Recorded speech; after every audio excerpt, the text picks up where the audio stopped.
One more thing that we do at ASGCT to honor Dr. Stam is every year we hold the George Stamato-Yiannopoulos Lecture, and in it, one of the most outstanding researchers in the field of gene and cell therapy gives a talk. And this year, I am proud to introduce Michel Sadelain from the Memorial Sloan Kettering Institute in New York to tell us the story of the development of CAR T therapies, a story that he has been working on for about 30 years, and like many of the gene therapy stories, and the development, the initial ideas, the development of the technologies that was necessary, the proof of principle, and now we have several therapies in the clinic. And so I am really looking forward to his comments today. Thank you, Michel.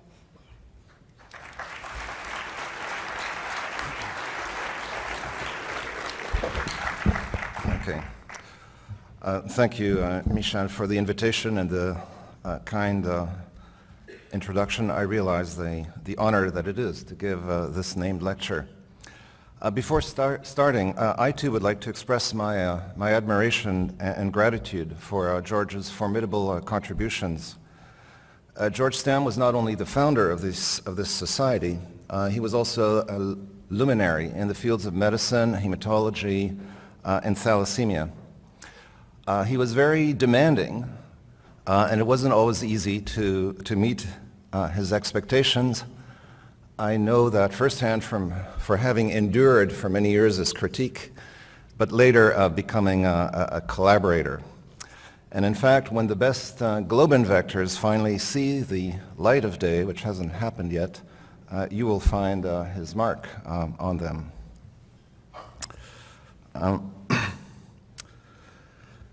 So these are my disclosures here.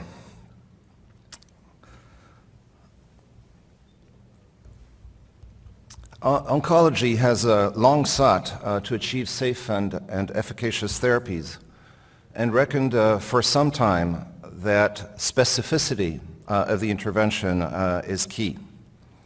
As you all know, modern chemotherapy was born out of observations in World War I and World War II on mustard gases, and while it delivered a number of curative therapies, it also led to tremendous suffering of patients over decades.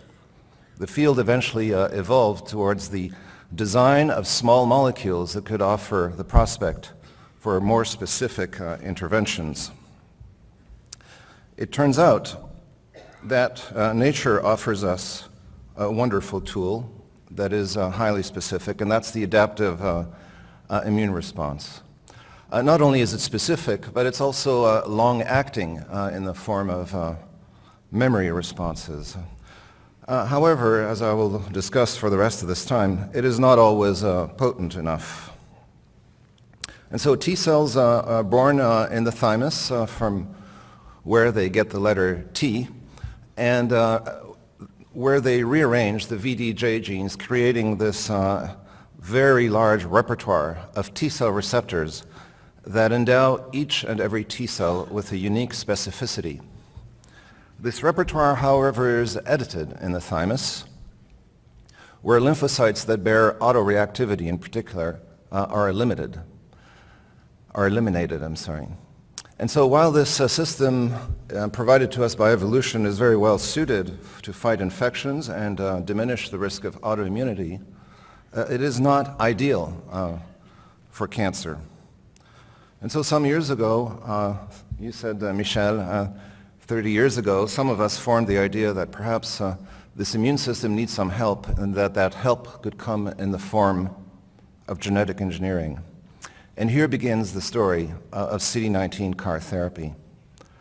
It's a bit of a hybrid discipline, born at the limits of a few fields. Of course, it learns a lot from tumor immunology, immunobiology, and today the composition of the tumor microenvironment. But it is, of course, largely predicated on genetic engineering, which brings us here today. It's also predicated on the design of artificial receptors that some would relate to synthetic biology. And because of that, CAR T cells recognize antigens that are unlike those that are recognized by natural T cells, which you know are HLA peptide complexes. And this is where CD19, which I will discuss shortly, comes into this picture.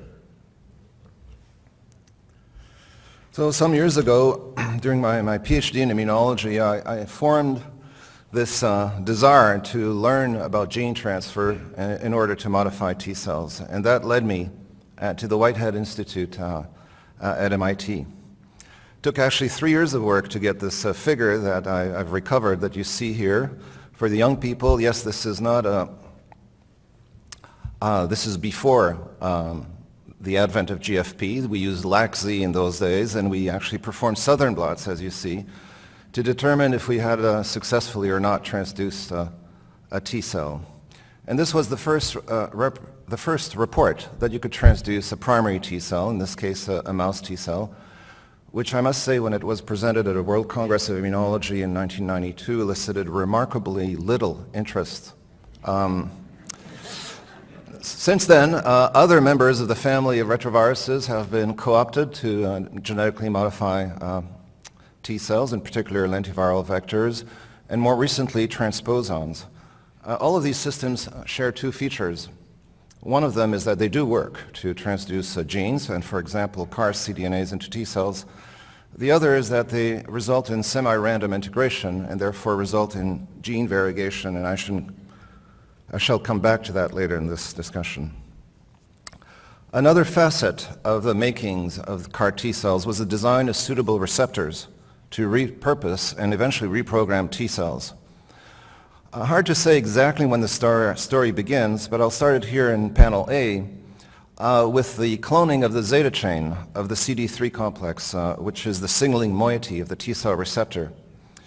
Three groups, Art Weiss, Brian Seed, and Rick Klausner, independently reported this zeta chain in 1991 and created the fusions that you see on the left. Following their introduction in T cell leukemias, they could cross-link these and demonstrate that the zeta chain was sufficient to initiate T cell activation. Soon after, other variations on this theme came about. And for a few years before already, immunologists or molecular biologists had been creating recombinant DNA molecules that were chimeric in their nature, shuffling portions, if you like, of immunoglobulins and eventually T cell receptors.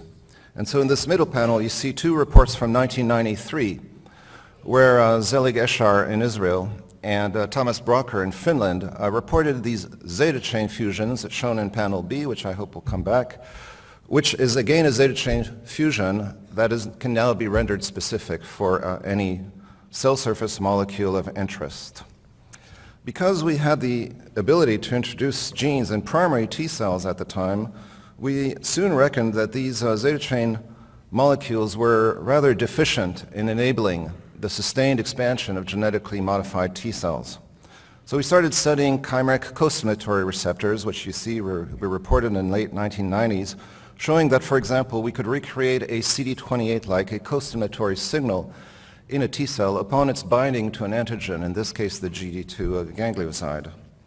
And then when we fused this to the zeta chain, we created this molecule that we called a CAR, or a chimeric antigen receptor. And in deference to the original zeta chain receptor, we call this a second generation CAR. We then sought a target to study, first in the lab with the hope that one day it could go to the clinic. And we thought that hematological malignancies would be a good place to start, and we set our eyes on a molecule called CD19, which was already known at the time, although not as perhaps well known as it is today. We considered CD19, CD20, CD22 as potential targets in leukemias and lymphomas, but chose CD19 because of its higher level of expression and other attributes, and I'm pointing this out because I shall come back again later to the significance of antigen density on a target cell. In 2003, this was the first demonstration that you could take human peripheral blood T cells, transduce them with a retroviral vector encoding a CAR specific for CD19, and treat cell lines or primary tumors in immunocompromised mice. We then set out to translate this to the clinic, and Isabelle Riviere and her team at Memorial set out to first build a GMP facility and devise this protocol that they actually shared by publishing a GMP protocol back in 2009. The rest is really history that I know many of you are familiar with. Three groups at about the same time reported remarkable, rather unusual reports of success in a phase 1 trial using CD19 CARs. My colleagues at the University of Pennsylvania, Carl June and his collaborators, and Steve Rosenberg at the NCI had noticed this work, and they too had embarked on trying out a CD19 CAR therapy trial. The first to print, who was that? The first to print was Steve Rosenberg in 2010, who in blood reported on a patient with relapsed refractory non-Hodgkin lymphoma who had a response following an infusion of CD19 targeted T cells and IL-2 administration. The next was Carl June, who showed in 3 patients with chronic lymphocytic leukemia against, again, a CD19 positive disease, refractory and relapsed, that a single infusion of these T cells could induce profound remissions in 2 of those 3. And we were the first to report in 2013 on the efficacy of this approach in the first 5 patients that we treated, all adults with refractory relapsed acute lymphoblastic leukemia, which you see on the left here. Later that year, the Journal of Science recognized cancer immunotherapy to be the scientific breakthrough of the year. That was in large part in recognition of a more mature form of immunotherapy known as checkpoint blockade. But the editors also saluted this little brother on the rise, and that was CAR therapy. And by now, as you know, CD19 CAR therapy has been reproduced in large series at multiple centers. And the detail I want to bring back here is really from an article back in 2012, where when explaining this to Denise Grady, who was a journalist at the New York Times and interested in what this new form of therapy was, at the end she said, well, what is it exactly that you do? Because there was all this gene, there was this chimeric receptor, there was conditioning, intravenous collecting cells, and the answer was, we create living drugs. So in 2017, as you all know, the first 2 CAR therapies were approved by the US FDA. They are both specific for CD19. They're both second-generation CARs. The one to the left here uses CD28 as its co-stimulatory segment. And it is actually the molecule from Sloan Kettering that we had provided to the NCI, and which is today known as Yescarta and approved for non-Hodgkin lymphoma and more recently other applications. The one to the right uses the 4-1BB co-stimulatory domain, originally reported by Dario Campana at St. Jude, provided to UPenn, where Carl June and his colleagues did an amazing job at showing us the efficacy of this molecule. So how can I summarize the clinical state of the art in 3 slides? Well, I'll try. And so here's first from our own data in acute lymphoblastic leukemia, an update from last year in the first 53 patients that we treated with CAR T cells manufactured at Sloan Kettering. As you see, or as you don't see, but I'll tell you, the complete response rate in these patients is 83%. But as you see here in the top graphic, the 17% shown in the dark line here, who did not go into a molecular remission, will soon relapse and progress and die from their disease. But then those who did go into a molecular remission, which is the red line, as you see here, will frequently relapse. And in the case of adults, it's slightly more than half of them. The graphic in the lower left shows you that if you segregate patients between lower and high tumor burden, more or less than 5% blasts in the bone marrow, it's actually really the patients shown in red in that graphic with the higher tumor burdens who relapse. The responses are far more durable in the patients with low tumor burdens. And to the right is the data from CHOP in pediatric ALL, also updated recently in some 100 or more patients. And you can see again a very high complete remission rate, higher than 80%. But there too, a fair number of relapses over the first 2 years after therapy. Yet it is in ALL that the complete response rate is the highest. This therapy is also efficacious in CD19 positive non-Hodgkin lymphomas. The complete response rate is less than in ALL, around 50-60% or so in most series. But on the other hand, while there are relapses, they are less frequent than in ALL for reasons that I think we do not understand yet. And lastly, in this very rapid overview, there are toxicities and there are failures, as I just said, of this form of therapy. Two toxicities that we had not anticipated from the early murine studies are now called cytokine release syndrome and ICANS, or immune effector cell-associated neurotoxicity syndrome. Recently, a group of investigators from multiple centers came up with this updated classification of the disease, of these complications. CRS, in a nutshell, is an inflammatory condition that develops in a fraction of patients, which can require transfer to the intensive care unit, as its severity may be life-threatening in some cases. It can be in some cases mitigated by blockade of IL-6, which Steve Grupp and his colleagues at CHOP had found out empirically to mitigate CRS in some patients. And if that fails, you then proceed to the use of corticosteroids. To the right here are some of the mechanisms of resistance to CAR therapy that we know today.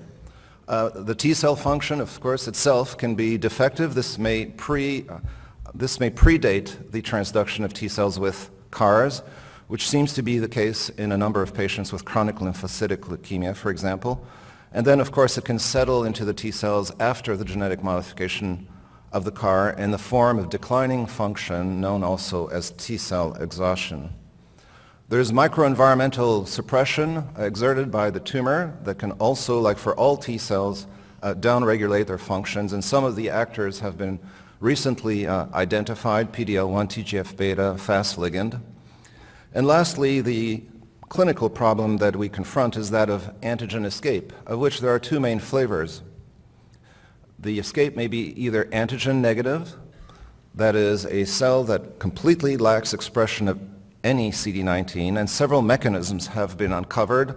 The group at the University of Pennsylvania in particular described some mutations or some splice variants that could account for the loss of the targeted epitope, and also another form of complication when using lentiviral vectors, which is the introduction of a CAR in a leukemia cell, which can result in the downregulation of CD19 and then escape of the tumor after reinfusion to the patient. But then there's another form of antigen escape, which is where the antigen is still there, and CAR T cells may be there, and that is less well known, and I will spend some time discussing that later in this talk. So there's a few questions that I'd like to address with you today about CAR T cells. How could we prolong the drug activity? That is to say, how could we impart T cell persistence together with undiminished function to these genetically engineered T cells? The second is, how could we curb or better really prevent CRS and the neurotoxicity? The third is what can we do to attempt to overcome antigen escape? The fourth is how to more effectively engineer the T cell than what we do today. And lastly, I'll just touch upon what cell sources we might use for this form of treatment. So we rely in the lab on a test that we've called the CAR stress test, which uses NSG mice, in which we introduce the CD19 positive NALM6 acute lymphoblastic cell line. It's a cell line that doesn't express any costimulatory receptor, homes to the bone marrow, and is lethal to mice in 20 days or so. So here's an example of the CAR stress test using human peripheral blood T cells transduced with three different CARs, a first-generation CAR to the left, and the two to the right, which are those that are in the clinic today, using either CD28 or 4-1BB costimulatory signals. As you see to the right, an infusion of a fairly low dose of T cells, 400,000 here, will not cure a majority of these mice. The zeta chain fusion is, as you see on the left, completely ineffective, and the two second-generation CARs impart delays in tumor progression but are not curative, and you don't see any long-term remissions in the survival curve below. But it's very informative to examine what happens to these T cells and the tumor cells in these mice. And so here we look on day 7, 14, and 21 in the bone marrow. On the left, we enumerate CAR T cells, and on the right, we enumerate tumor. Since there is no pointer, I have to guide you to which diagram to look at. In the upper left, you can see that on day 7, there's a small number of the first-generation CAR T cells, and much more of those that encode a CD28 or 4-1BB signaling domain, about the same number. But to the right, you see that the effect on the tumor is very different. The CD28 CAR has essentially already eliminated the tumor, whereas the 4-1BB CAR on the far right has not, and that's a log difference. It's a tenfold difference. So the CD28 CAR is clearly a rapid killer, corroborated by many other measurements. As you go down here on day 14, you can see to the left that the CD28 CAR T cells wane rather fast, whereas the 4-1BB CARs are still more abundant on day 14 than day 7 and persist longer. And thus, while they are less active on a per-cell basis, owing to the greater persistence, they eventually get the job done just as well in this model.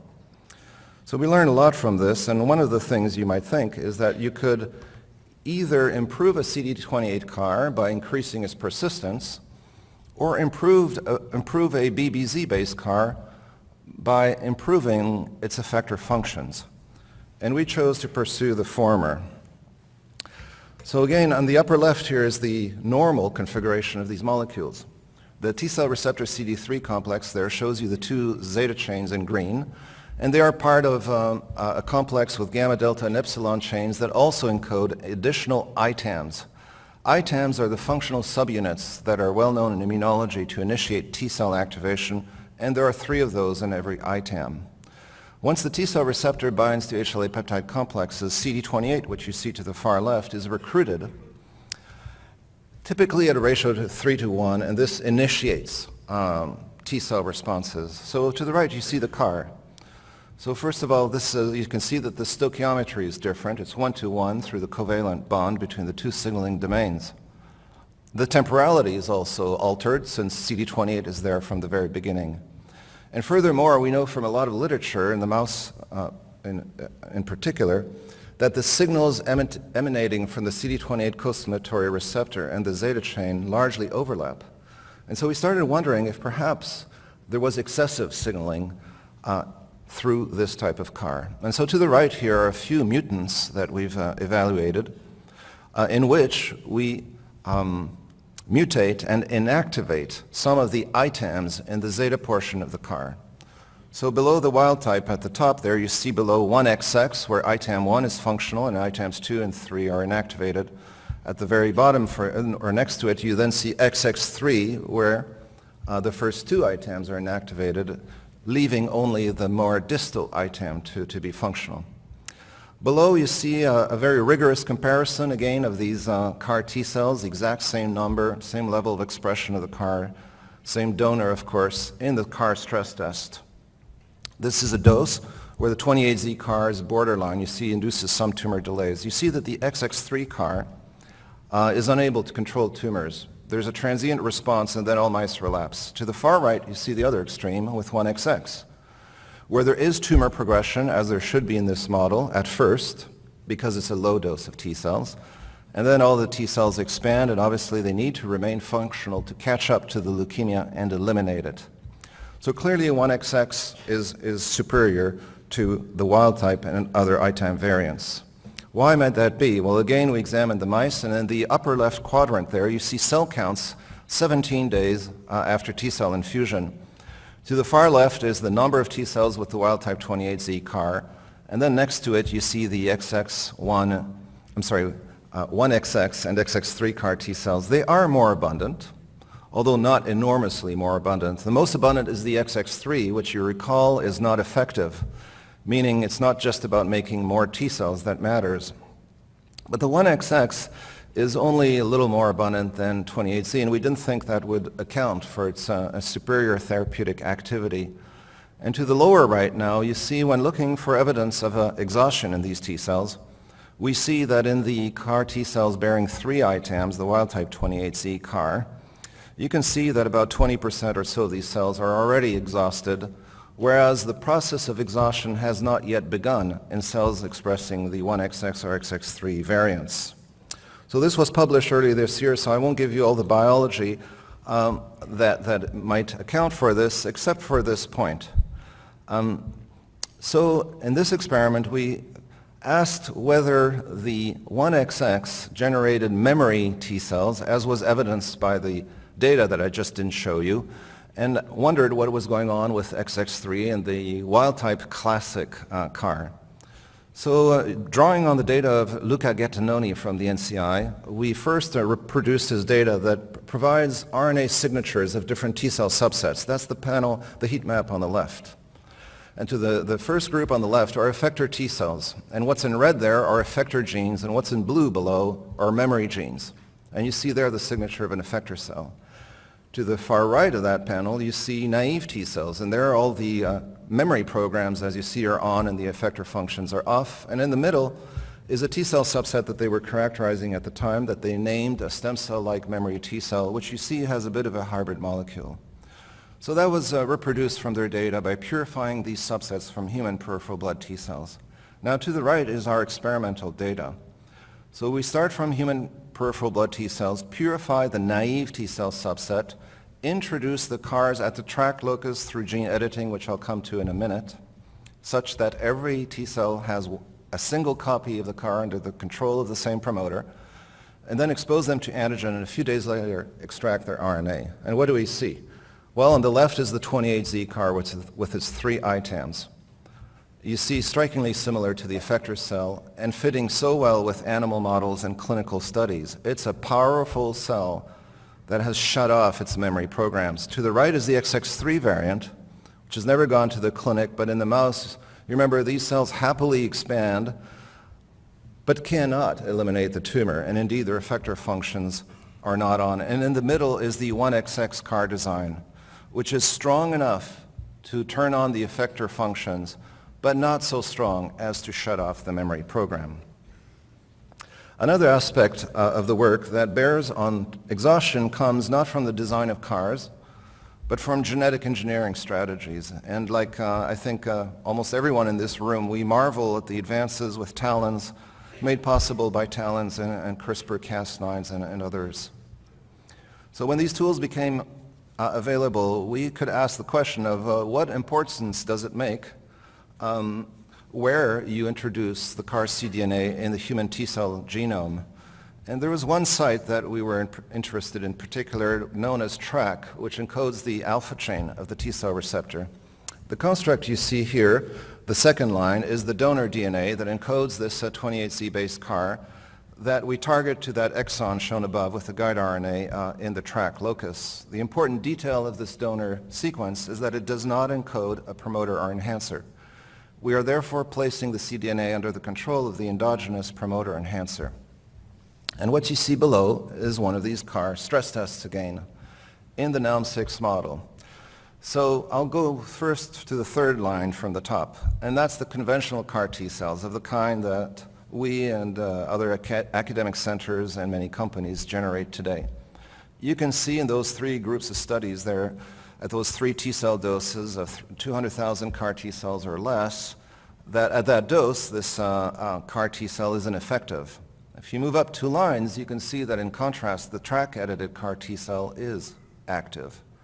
Even at 100,000 CAR T cells per mouse, there are these significant tumor delays. So it's clearly more potent on a per-cell basis. The middle line is informative. It's a control in which the T cell receptor has been knocked out by the CRISPR-Cas9 and guide RNA, but the CAR is introduced using a randomly integrating vector. And as you see, there's no benefit, which means that the TRAC-edited CAR T cell is superior not because we have removed the endogenous T cell receptor, but because we have positioned the CAR in a very good locus. Again, we look at what happens to these T cells in mice. Well, they do not expand much more. They don't persist much longer either, but they persist in a functional state because they are not undergoing accelerated exhaustion. And why might that be? Well, exhaustion is a hot topic in basic immunology. I don't think that everything is known about it yet. But what we observed is shown in the panel below. So we generate these CAR T cells and expose them to CD19 in culture on monolayers of CD19 positive fibroblasts. And we look at the expression of the CAR at the surface of these cells. And on the far right is a control where the CAR is of an irrelevant specificity. And you can see that over 12, 24, up to 60 hours, as you want to see from this control, there is no change in the level of CAR expression at the cell surface. Now, on the far left is now the TRAC edited cell, and this time the CAR is specific for CD19. You can see a nice narrow peak at time 0, and then you see the rapid disappearance of the CAR at the surface of the T cell. It is internalized, and we further demonstrated that it is degraded, and it then reappears. And that's not what we see with the two groups in the middle that express this the CAR from a randomly integrated vector. You see the peak is broader, that's variation in copy number and variegated expression. Tends to be higher on average, it poorly internalized, and note that it's even higher than at baseline after exposure to antigen. And that's because the long-terminal repeat of the Maloney murine leukemia virus, as well as the EF1 alpha promoter that's commonly used in lentiviral vectors, are responsive to T cell activation. So after seeing activation, there's even more expression of the CAR, and this was what you see in this last graphic, comparing comparing the two expression systems. In blue is the TRAC CAR, and you can see it's internalized and progressively reappears on the cell surface, whereas with one of these randomly integrating vectors, you see less diminution, quick rebound, which means that there's CAR T cell at the cell surface very soon, which makes the cell poised to kill again, which indeed it can do, and this makes in the short term a very good serial killer. However, our model is that you need to remain functional for many days, not just for 18 hours or 48 hours, and having T cells that take a little break after the killing may make a big difference as to their ability to perform over a more extended period of time. So at this time, we are gearing up to bring these TRAC edited CAR T cells and 1XX CAR T cells to multiple trials at Sloan Kettering. I'd like to say a word about the toxicities, and as I mentioned, the CRS in particular was not anticipated from the early murine studies. We had, of course, anticipated a B-cell aplasia by targeting normal B cells, but not really much more. And it became clear from the first clinical studies that some patients had sustained fevers, sometimes hypotension, needed protection of the airways, and had to go to the ICU. It's taken us, and I guess others in the field, a long time to come up with the model to mimic this syndrome. And it's essential to have a model to really understand the mechanisms and to ultimately come up with better ways to curb this toxicity. So here's the model. It's in SCID beige mice, not in NSG mice. Tumor burdens have to be very large. It's almost the opposite of the CAR stress test, 3 weeks, and then a very large infusion of T cells. And to the upper right, some of these mice, they start losing weight after 36 hours. Some of them will die within 60 hours. And a number of cytokines are elevated and not shown here. This was recently published. Really looks similar to what you see on average in patients. However, we were using human T cells in a mouse. So we could assess the origin of these different cytokines. So gamma interferon, not shown on the slide, is elevated, and it's human. It comes from the T cells. GM-CSF is elevated. It comes from the T cells. But as you see on the left, the IL-6 is also elevated in these mice. And although on the scale you barely see the human IL-6, there is some, but most of it is of murine origin. So it cannot come from the T cells, it comes from a host cell. And it is the pathogenic IL-6 in this mouse model, because here too we can rescue mice from this CRS by blocking the IL-6 receptor, but we need an antibody that blocks the murine IL-6 receptor. So I don't have time to go through this, but it opens a new door. We determined that the macrophage is the main source of this IL-6, that they are present typically before CAR T-cell infusions, but accumulate to even higher rates following the entry and activation of CAR T-cells of those sites. And we're still examining the multiple mechanisms through which these CAR T-cells can activate the macrophage. And I think it opens a whole series of new questions too as to what is the role of macrophage, not only in toxicity, but also in the clearance of tumors in CAR therapy. The model is useful to also investigate some new potential therapeutic approaches. And on the left is the one we first reported. So we found in the model that IL-1 was also induced. Difficult to measure, but clearly activated in this model. And so we asked if giving an IL-1 receptor antagonist could prevent the CRS. And sure enough, we could, and we could do it in two ways. Either by providing commercially available IL-1 receptor antagonists known as anakinra, or in the lower left graphic, by actually expressing the IL-1 RA molecule from the CAR T cell. More recently, we collaborated with a group of Michel in Germany, who's been examining the potential of dasatinib to curb the CRS. And he had data showing that you could diminish the function of T cells without impairing their ultimate therapeutic ability, and collaborated with us to test dasatinib administration at a critical time at the onset of CRS in this mouse model. And here you see again, this is not published, will come out soon, the activity of dasatinib demonstrated in this very same mouse model.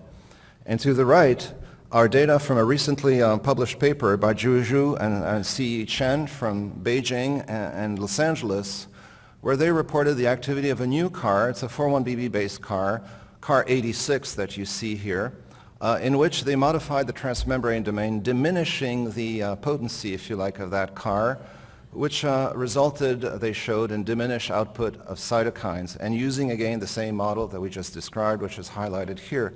In the mouse model before the clinical trial, they could also show that this CAR has a diminished ability to induce this toxic interleukin-6.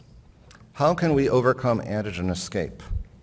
Well, I'd like to focus on one form of antigen escape, which is an antigen low profile that I mentioned.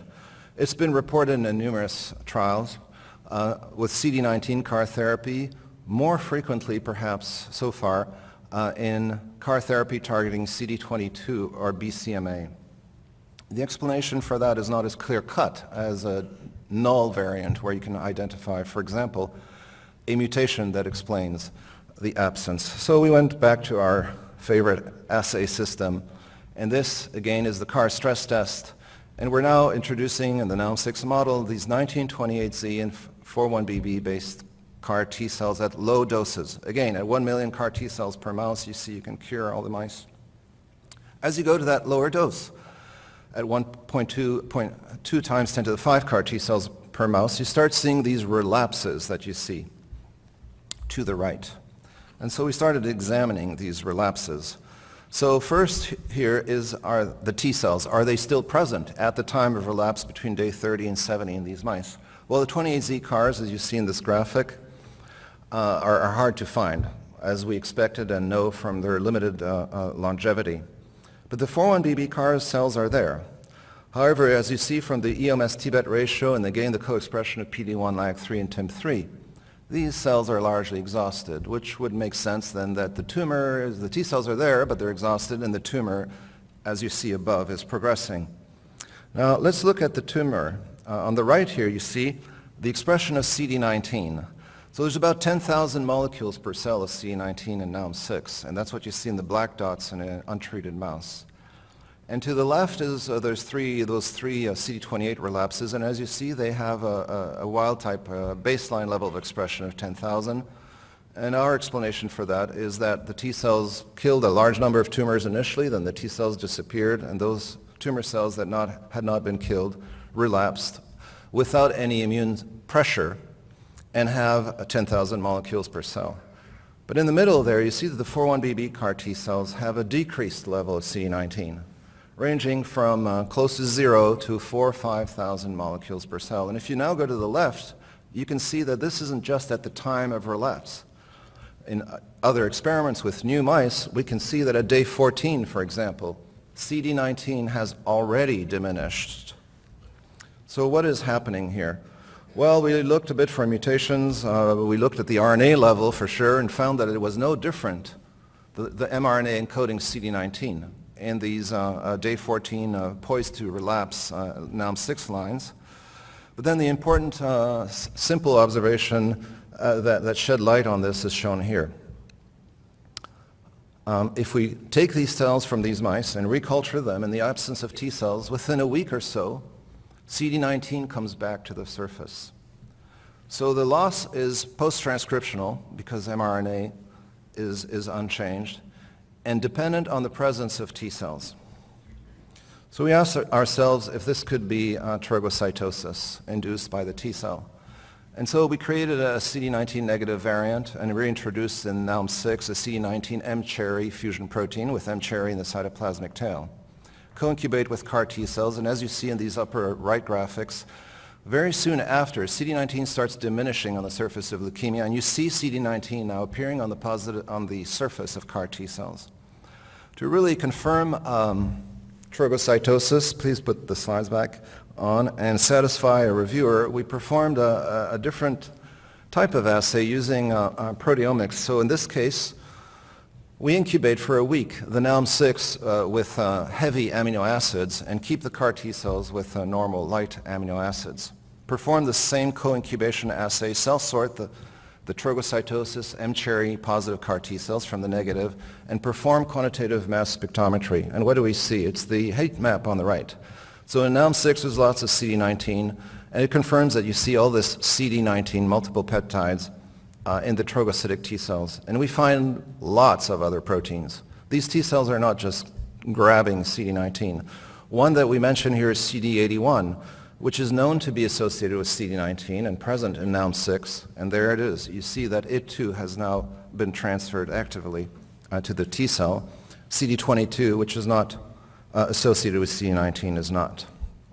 What are the consequences of this trogocytosis? Well, one that I won't dwell on right now is obvious. It's the diminution of target expression on the tumor cells that have survived, if you like, trogocytosis, making it harder for other CAR T cells to recognize them. But there are two other major functional consequences. The first is, you remember I mentioned that CD19 is detectable at the surface of T cells. So might they become the target of some of their brothers or sisters? That's fratricide killing is the term used in immunology. And sure enough, in this graphic, it's shown in two ways. By sorting the trogocytosis positive cells, we can see that mixing them with fresh CAR T cells, whether they are 28Z or 41BB types of CAR T cells, they will express gamma interferon when reacting with these trogocytic CAR T cells, more so the CD28.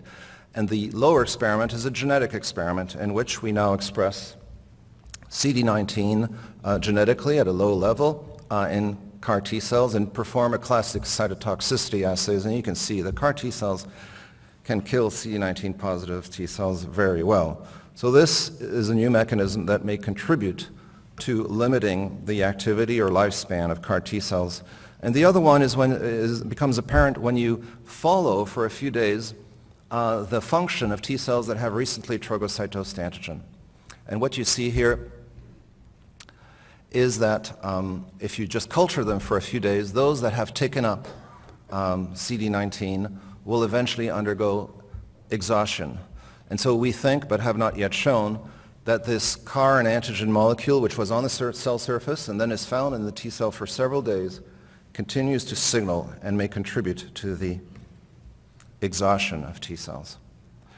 Now, we were puzzled by the fact that these T cells, when given at higher T cell doses, unlike the stress test that I've shown you, can cure these mice in these models.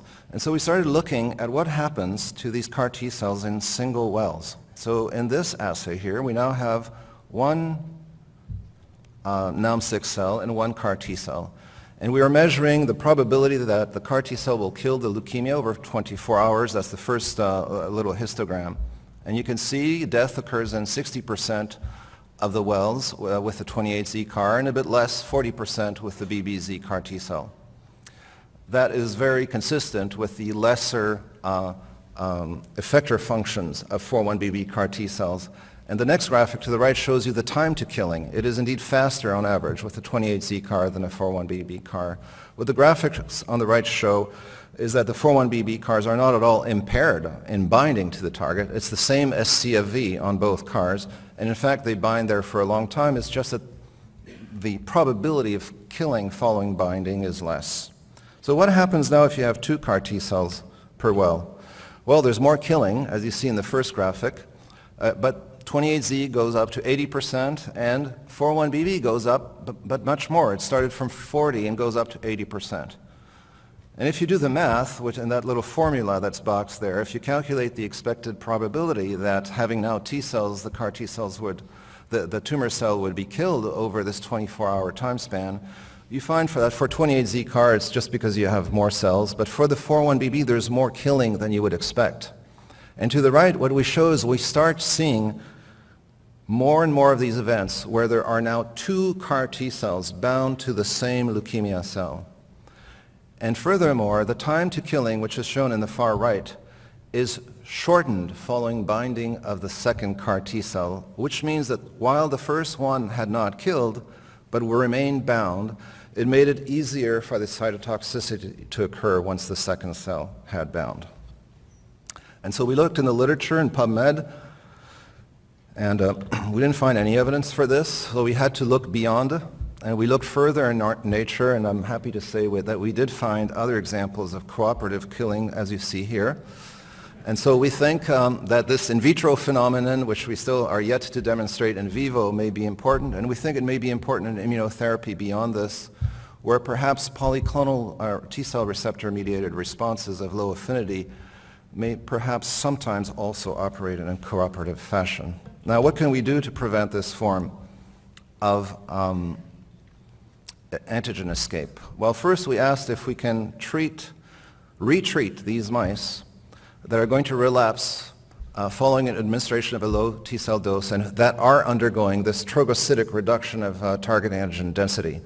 So we infuse now on day 10, after having given 41BB CAR T-cells specific for CD19, T-cells that are specific for CD22, either 28 or 41BB. To the left, you can see that a low dose of these doesn't work. 2 times 10 to the 5 of the second infusion is unhelpful.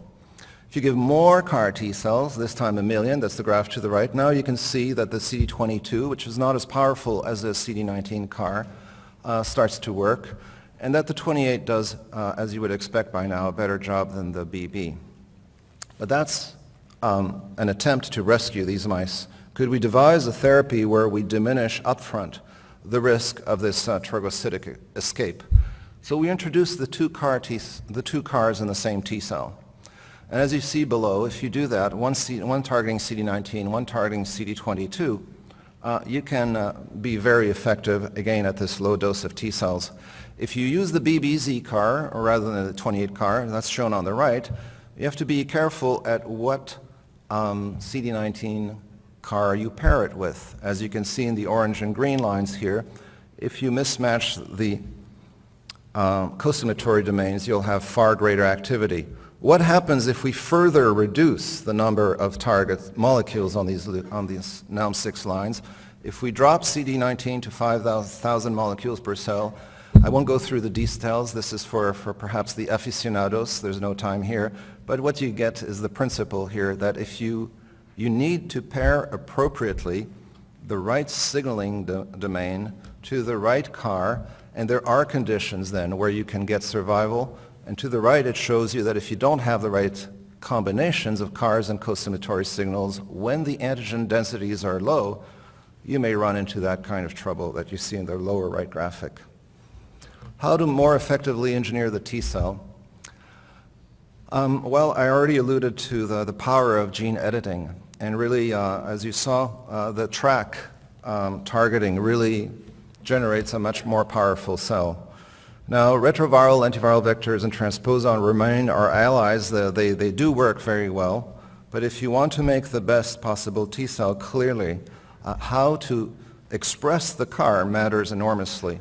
And I want to show another piece of data here, again in the TRAC locus, just to illustrate the degree to which the way you engineer the T cell impacts on the efficacy of the therapy. So here are 7 different poly-A's in all these AAV vectors, all targeting the TRAC locus, going again in a CAR stress test for 3 weeks to the right. And you can see that these levels of expression that only vary through differences in the 3' UTR impart different levels of expression and different potencies. And lastly, I want to make a little shout out for a presentation by Shlesha Odak on Thursday, where we're now exploring other parts of the human genome, looking for genomic safe harbors that are outside of genes, wondering if we could find regions of the genome where it's safe and efficacious to express, any kind of gene that you may want to introduce into T cells. We had previously reported in the upper left here criteria that we use for the identification of candidate genomic safe harbors, and mapped by a TAC-seq all the peaks that you can find in human CD4 and CD8 T cells, 21,000 peaks, and overlaid the two. And this gave us a list of about 397 candidate genomic safe harbors, where we thought that perhaps our hypothesis was that these non-coding regions, remote from anything, but associated to peaks that are active in these cell types, may be easy to target with CRISPR-Cas9, and also offer the possibility to introduce genes that we know will be regulated in exactly the fashion that we want. And so to the right here is one example of that, using vectors in which we introduced an insulator, the C1 insulator, that had been described previously by George Stamatoyiannopoulos and John Stamatoyiannopoulos. And you can see in the experiment below that comparing 3 of these sites to the well-known track locus, that one of them, site 6 there, provides a very powerful CAR T cell, whereas some of those others do not. My last quick point before concluding is what CAR T cell sources to use. The therapy today is autologous. Many of us in the room hope that it will be allogeneic. There's a number of possibilities discussed at length at this meeting for different starting cellular materials for these therapies. If you retain the T cell receptor on allogeneic T cells, you know that you are at risk of graft versus host disease. But yet that could work if you have a safe T cell receptor from a virus-specific or a gamma delta T cell or an NK T cell. Another approach, of course, is to remove or delete the alpha beta T cell receptor, as I just showed you. But one possibility that intrigues us a lot is to actually derive CAR T cells from pluripotent stem cell precursors. This could offer, in principle, a way to engineer these cells in many ways. And so this was presented at length by myself on Sunday and by Bob Valamir yesterday. I'm only going to show you the principle here. We are now establishing methods to derive T cells in vitro, and for the past years have been gradually overcoming the barriers to induce different T cell subsets. And at this time we can generate, as shown in the upper left panel, CAR T cells that are devoid of T cell receptors, that are lytic against target, and that have, as shown below, a phenotype that's not too far from a naive-like T cell, but there still is work to do. The goal of this, of course, is in the pluripotent stem cell to engineer the specificity, affect function in other ways, and of course the histocompatibility. And underpinning all of this is the hope that someday we will be able to generate not just naive T cells, but Tregs, gamma delta T cells, and other cells. I have 2 questions to raise before finishing. One is where to apply CAR therapy. And so here, this, I think all of you are familiar with this graphic. It plots the mutation burden in different cancers from the lowest on the left to the highest on the right. What I've circled in gray here are the cancers that are most likely to respond to checkpoint blockade. And as you know, they are the cancers with the highest frequency of mutations. Some of those mutations will create neoantigens, and some patients will mount immune responses to those neoantigens. But there's also many cancers where the mutation burden is very low. ALL, boxed in red here to the left, is one of those. In AML, at diagnosis, you may have only a dozen mutations on average. And these cancers, we know, are less likely to respond to checkpoint blockade. So this is one particular area where we think that CAR T cells will prove to be useful. The second question I will not answer and kind of leave it up to you. Are CAR T cells a paradigm shift, at least within the field of immunology and immunotherapy? Well, I turned to some definitions for this, and Thomas Kuhn wrote a famous book from Harvard defining these, and he calls them intellectual revolutions that overturn long periods of conservative puzzle solving? Well, there are three ways in which T cells have been targeted over time for therapy. To the left is active immunizations, vaccines. Elicit an endogenous response. In the middle is inhibition of negative regulation by de-repression using CTLA-4 or PD-L1 blockade. And to the right here is the CAR T-cell engineering approach, the synthetic approach. If you don't have the time to elicit or have nothing to de-repress, you can instruct. So I'll just go to this last sentence above by Thomas Kuhn. When the paradigm fails to provide adequate models, he's referring to models, not therapies, which I inserted there in red, for observed phenomena, and a new powerful model arises, but for us it's cell and gene technologies. So when these arise, and they have a greater explanatory force, and for us that means curative potential, then we are on the verge of a paradigm shift.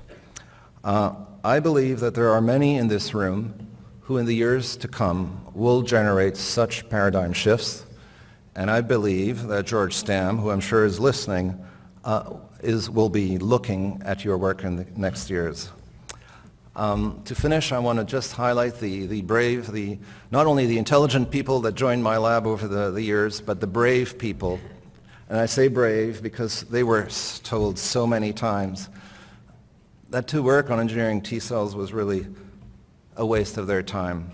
I also want to acknowledge my current lab, which is shown above here, and my long-term collaborators, Isabelle Rivière, Rainier Brentians, Shuyan Yang, and Prasada Dusamili. And below are our sources of funding. I thank you for your attention.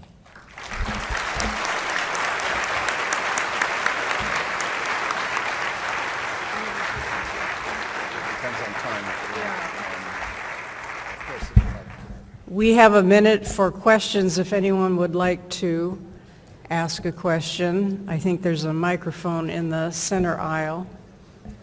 I don't know.